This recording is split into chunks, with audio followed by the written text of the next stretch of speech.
السلام عليكم. noo ngi nuyu jullit yëpp di ci xaasal sëriñ daara yëpp ak soxna daara yëpp di sàkku ci ñoom daara ju ci ne jàngal soxna Mariama Ñas moom Cheikh Ibrahim Ñas mi nga xam ne wuy ji na boromam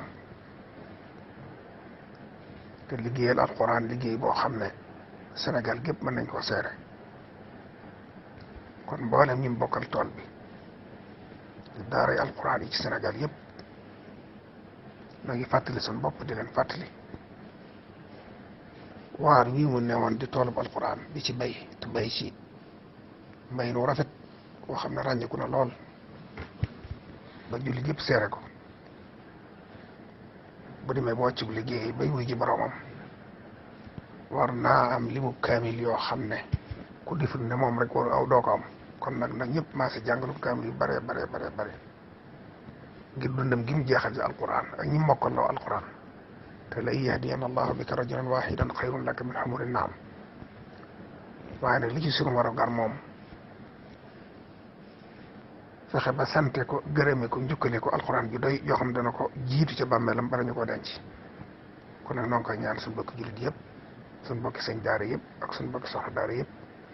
ñu fàttali ko ci ñaan ku mën a jàng alquran nga jàng alquran yoo xam ne da nga koy ber jàng ko yow képp yow dongab daara bi wala yow sëñ daara bi sellal ko jox ko mu dem ci ab ruuxam boo ko mënut it mbooloo ma nga àndal ñu ànd jàngandoo ay kaamil ab lim ñaanal ko mu dem ci ak ruuxam ku mënul loolu itam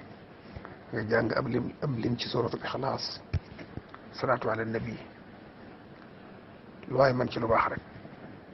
nga liggéey na lislaam loo xam ne war nañoo taxaw fàttalik ko ku sonn ci alquran la ku sonn ci gone yi la ku sonn jubbante jullit yi la ku sonn ci taxawu daara la kon nag nooy ñaan barkeb alquran gàttandu ko te gunge ko te mu dema fekk ko fa ci daraja yonent bi sallallahu alayhi wa sallam jërë ngeen jëf